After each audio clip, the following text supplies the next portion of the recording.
like to know? Okay, well, the first one we want to know is what kind of challenges do you remember editing a show like the X-Files? What was interesting? It was the second time in my career that I got hired on a show that I was a fan of, that I'd already been watching. So I got a call for an interview, whatever summer it was, and I knew he was to meet with Chris Carter. I knew he was doing this new show also called Millennium. So I did not know what I was interviewing for. So interview went well, and he called me and goes, like to hire you. And I remember going, quick question, which show? He goes, oh, the X-Files, because Steve Mark was going to go over on the Millennium, so I was going to go into Steve's spot. I'm like, cool. So I go like, wow, this is cool. I've been, I'm a fan of the show. And uh, they sent me the first script to read before I started, my first episode that I was going to cut. And it was called Home. So I'm like, I read it and I'm like, whoa, this is awesome. And I remember I told my wife, Laura, I go, you got to read this. She goes, I don't read scripts. I go, no, this is great. Go. She goes, this is disgusting. This is sick. So who knew at the time what it was going to lead to? And uh, that season, I kind of fell into Kim Manner's rotation because usually editors, you do every third episode. And Kim Manners and Rob Bowman were producer directors on the show. So Kim would direct every third. So I fell into his rotation, and I did one of Rob Bowman's, and then I did the season finale with Bob Goodman. But it was trying to remember, it was a while ago. What was cool was just the way the show was presented, just the way it was lit, the way, the DP frame thing. It was just so different than anything else. And that to me, what I love, like if they lit, a lighter for light, that was the only light. You watch now, you turn on a light, also miraculously, the room fills up with light. You're like, come on, guys.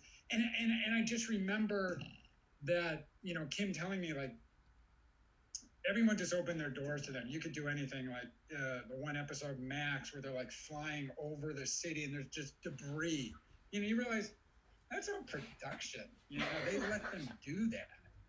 And then the season finale that year where they were trekking up in the snow, that's not second unit. That's first unit getting dropped off by a helicopter, trekking through the snow till they get to the base camp, which was then they designed that on the set, which they, from what I remember, they kept the temperature like below freezing, so everything was frozen. I'm like, no one's ever done anything like this. I go, this is insane. It was just so cool.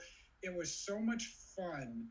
And it, and back then when, in the late 90s, there were really only the four networks. So for Fox, if that probably was on any other network starting, it may not have survived. But back then, they gave shows a chance. And, today, it's like, it could be three and done and no one, there's no audience.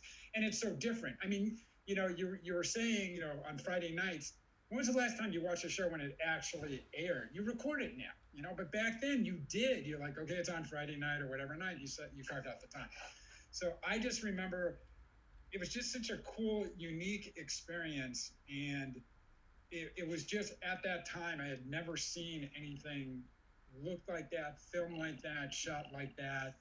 And for me as a fan at the time, and then to get hired on it was just, it was just a dream come true. And I've always said, I can't teach you how to edit. I can show you how to run the editing system, but you give three editors, it's an old saying, give three editors, give us all the same material for a scene. We're all going to cut it a different way. And that's the beauty of editing. So whatever I do, I just, I wanted to bring that to the show and hope that, Chris liked it and so forth. And it did. And Kim and I, we had a phenomenal relationship and I miss him dearly. He died way too young. But I just remember what was so unique in that time and like in today's world, as we'll get like 3 hours of footage now a day. And that's considered like a light day. Because everything's shot digitally, so there's no film to burn. I remember that show, Kim, because they filmed in, when I worked on it, they were in Vancouver. And he looked in the camera and goes, hey, Michael, I'm really sorry. You're going to get a little over an hour's worth of footage today. Okay. That's, so that was considered a long day for them. And to capture all that just shows all the immense talent that went into it, and the coordination, and even stuff that was shot like second unit or maybe as inserts did not look like it, you know? Like in that home episode, some of those shots were like they picked up later of like going in under the bed and, you know, the pictures on the wall where the cameras move and all that. That was all, you know, done down the road, but you couldn't tell like there was an insert. Mm-hmm. So, you know, we didn't know what that episode, obviously at the time, what it was going to become. And, you know, Glenn Morgan and Jim Wong wrote it, and I was just like stoked from the beginning. And I don't know if you know the history behind what happened with that episode. It only aired once on Fox. So, from my understanding, and Glenn and Jim can probably tell the story better, that after it aired, they were next season we're going to go on to Millennium. They said, hey, we want to bring the Peacock family back. And they were told, you can never bring that family back on television again. It's like, why? They go, the only way they will ever re-air the episode at that time on Fox was if you cut out the scene with Sheriff Taylor being beaten to death. Because we got numerous complaints after it aired. People like, I can't believe you showed, you know, somebody getting their head bashed in. We're like, no, that never happened. That's in your mind. Yeah. It was shot and cut like Psycho. Like Janet Leigh, you never saw the knife go into her. So there was never any contact, but in your mind, you thought that. So like, you got to cut that scene out. And Glenn Jim said, no, we'll never cut it out. They go, okay, then it'll never air on Fox again.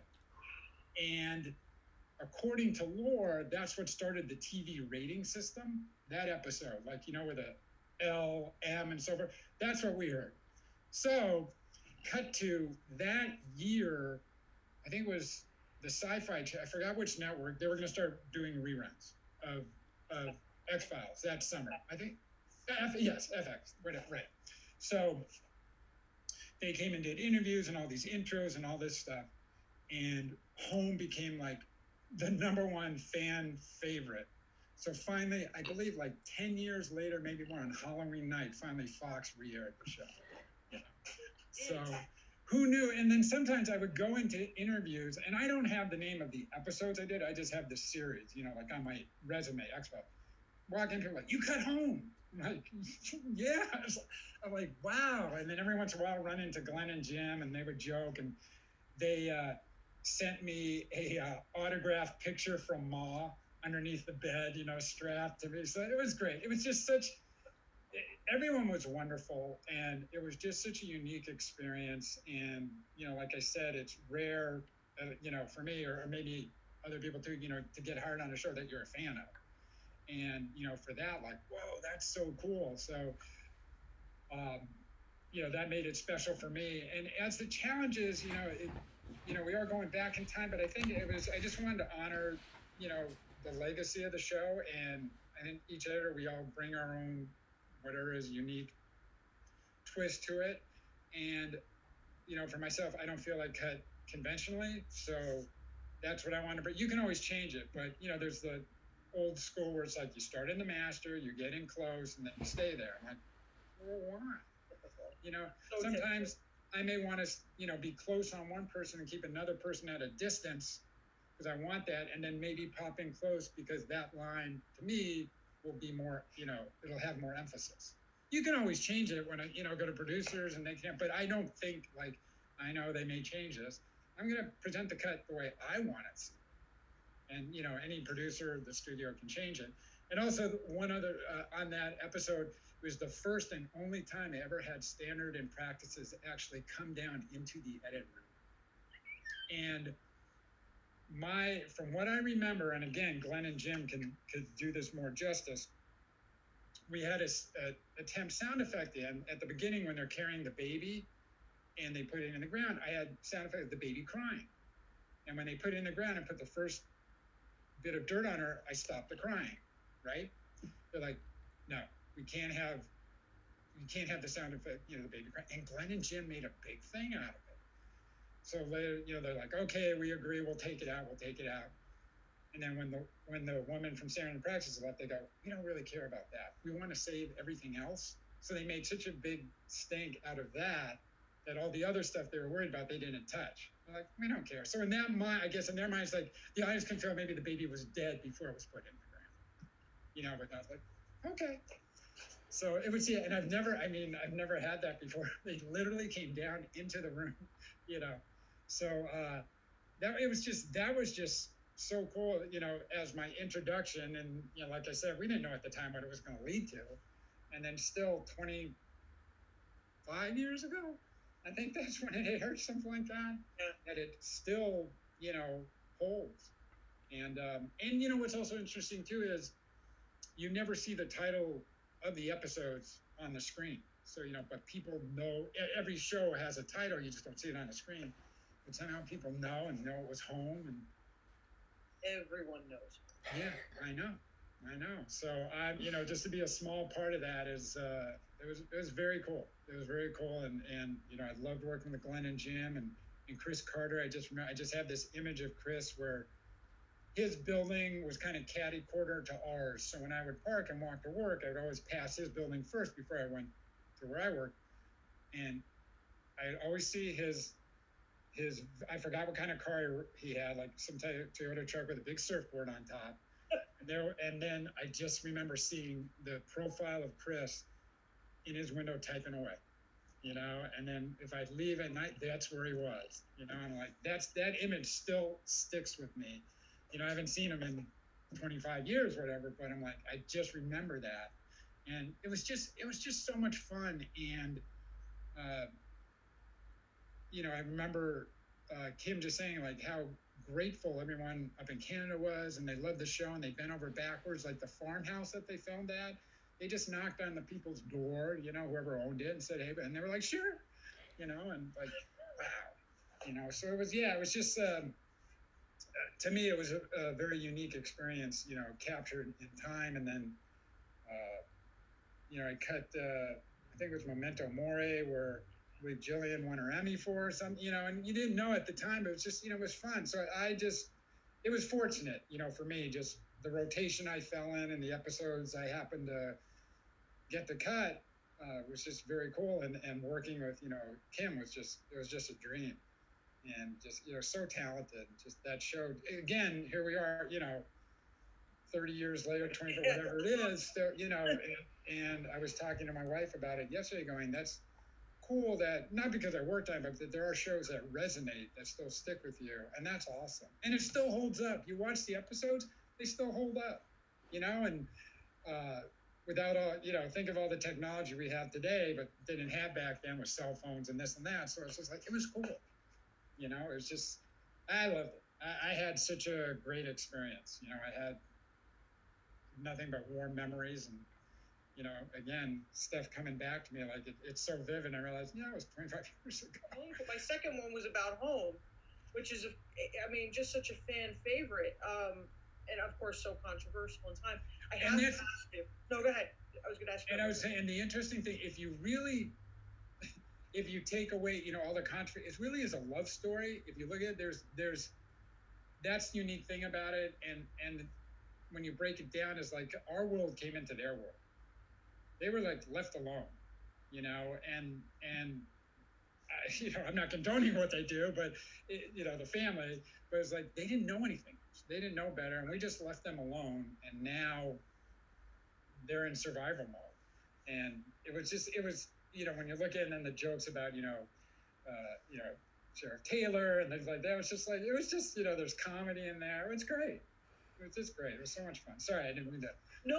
It's what I love about X-Files episodes is there's so many like that there always is that little bit of humor thrown in there. Absolutely. You got the baseball aspect, and then you got Sheriff Taylor and all that. It's just, I always love the beginning when you cut with the way you cut it with the home plate, and then they keep sticking the foot in the mud and the blood comes up. Memento Mori. I wonder if Lauren knows where I'm going with this question. Was there, at the end of the episode, when David and Mulder and Scully hug, the question on the internet is, did they actually kiss? Was that the original cut? No, that was the original cut. Which is good because, and it was. I'm not saying from a Mulder like I'm not being. No, I know, and I think it was good because then you would have kind of jumped, the shark, because it would always kept that. Oh yeah. Tension between the two. So yes, it was always that way. It was always that interesting. way. That question comes up. Interesting question too. Yeah, but no, it was always that way. You had mentioned walking across the parking lot and seeing Chris in his truck. That's a really cool memory. Do you have any other memories like that that you just immediately think of when you think about your time as editor? Is there anything else that you could share with us that really stuck with you? I just remember, we were in kind of a small quarters, like it was really a converted trailer. So that kind of was our office. So it was pretty intimate. So I just remember, I had Heather was across from me, and Jim Gross was, down the hall. Down the hall meaning, I could almost touch his room from mine. So I just, and usually now you're kind of, you're in an office, but now we're working at home, so you're not near anybody. So I just remember that, that unique, and Heather being on the show from the beginning. So, it was interesting to get her input on, certain things.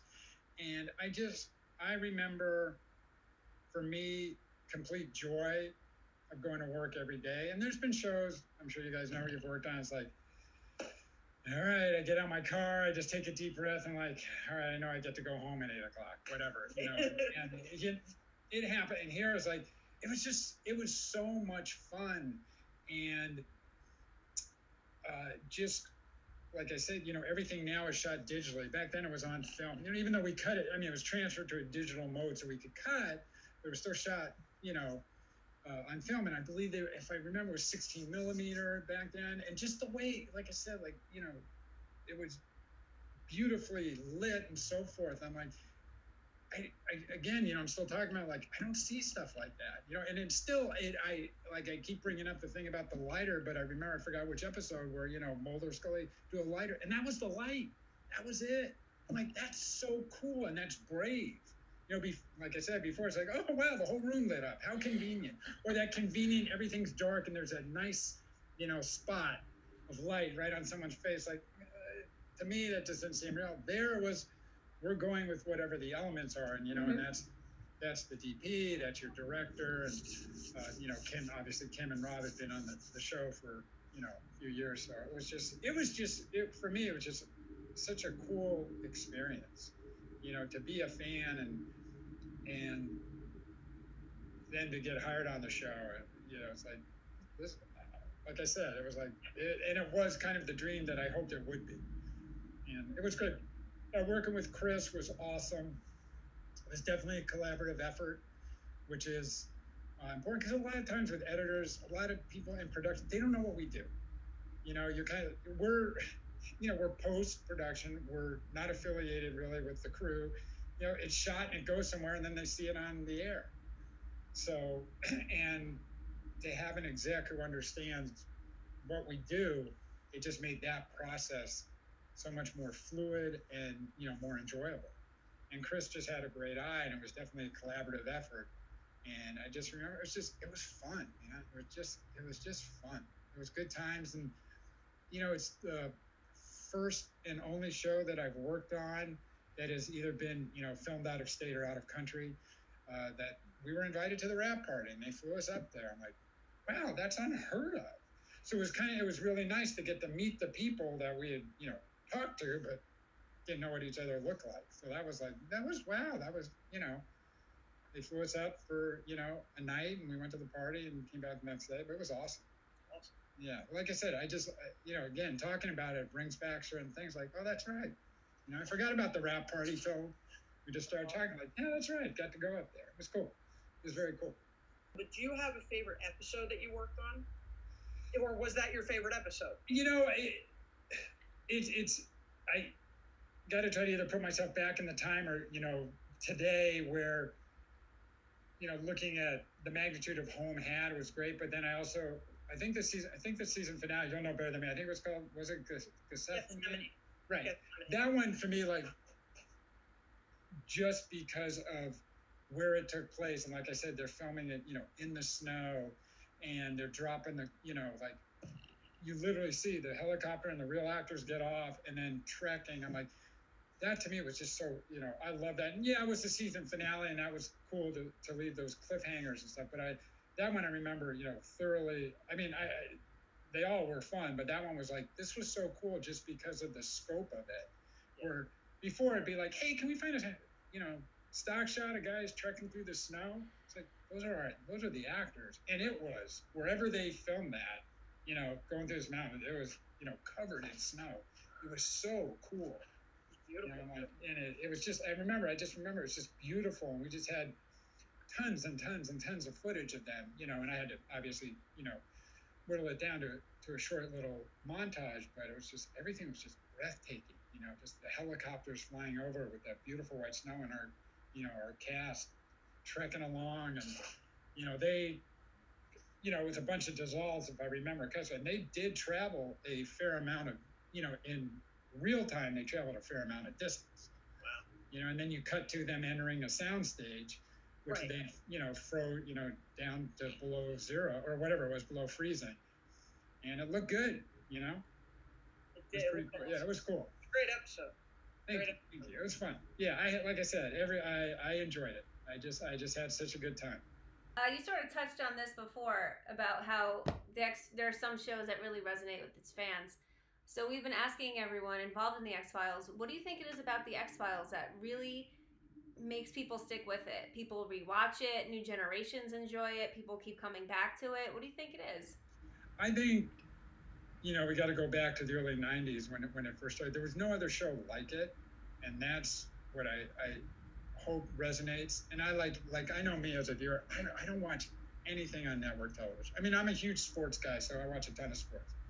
But I look at all my shows, I'm like, oh, they're either on, it's either, HBO, Cinemax, whatever, pay-per-view, cable. I don't watch any network stuff. And a lot of it,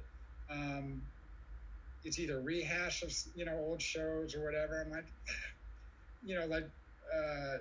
my wife just told me they're going to do like a remake of the Wonder Years or something. I'm like, why? Where's all the original stuff? There was nothing like the X-Files at the time. And I think something about that resonates. And like, and like you said, Carly, for that gentleman who, and that show saved his life.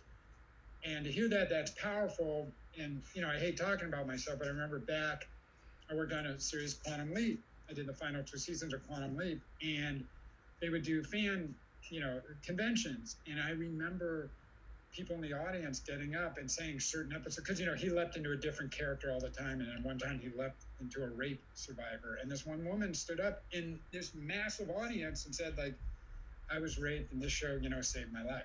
I'm like, wow, that's pretty powerful for a TV show. So, for you to say that somebody, it saved their life that's a huge testament. I haven't heard that. I'm like, wow. And I think, like, we were talking a little earlier, there's something about that series that still resonates today and it still holds up. Good writing, good, I've always said you can have, the best actors in the world, the best camera moves, but if the writing sucks, it doesn't matter. So I think just the writing was so good. It was something that had not been done before. I think the whole conspiracy theory, people, was like, that was something new to television at that. You think about it now, there's so many that have it, but that's kind of, that was, the leaping off point. That was the first one. And the humor that was in there and the guest stars they would get. And just, I think it just had such a different, I keep bringing up, unique look, which I don't think other shows, especially at that time, had. And, it's one of those shows too, is like, you can't copy it.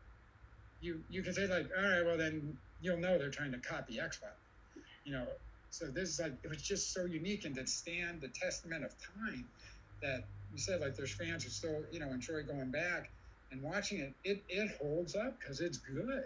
I think it's really good, and it obviously resonates, with people. And they made the conspiracy theory, yeah, maybe that is going on.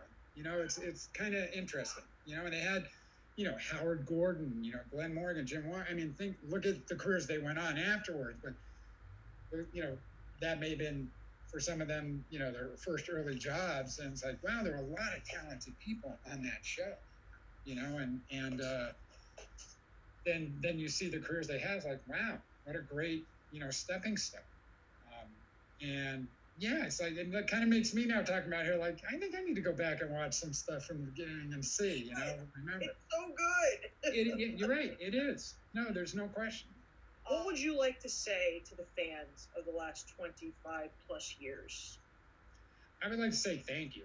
I mean, just that we're here today talking about it says a lot, and it obviously it resonates with people, and they still, find it, valid and something they want to hear about and still see and talk. And like, again, look, it's like kind of inspired me, like, oh yeah, I want to go back and watch it again, even though I worked on, it's like, wow, that's really cool. And I can't, in my, experience, like, think about shows that have had that impact. It's like, yeah, I worked on this show. Okay, yeah, I remember. It was all right. There's something that we're still talking about 30 years ago, when it first started, and it still resonates and it's still good. And I think that's a huge testament to, a lot of people. And for the fans that still are there and watching it, that's huge, and thank you for that. Just for you guys who want to interview an editor, like, that's, I appreciate that. It's kind of cool because, like I said before, a lot of people don't understand, or really know what we do. And, if I can be just a small part, and like I always say, editing is a 1,000-piece puzzle that I get to put together any way I want, and all the pieces are interchangeable, and that's my simplified form of what we do as an editor, so, I thank everyone that still, carries this show in their heart and loves it. I think that's awesome. And, for you guys to come up with this format to do it, that's testament in itself, and I appreciate it. Thank you.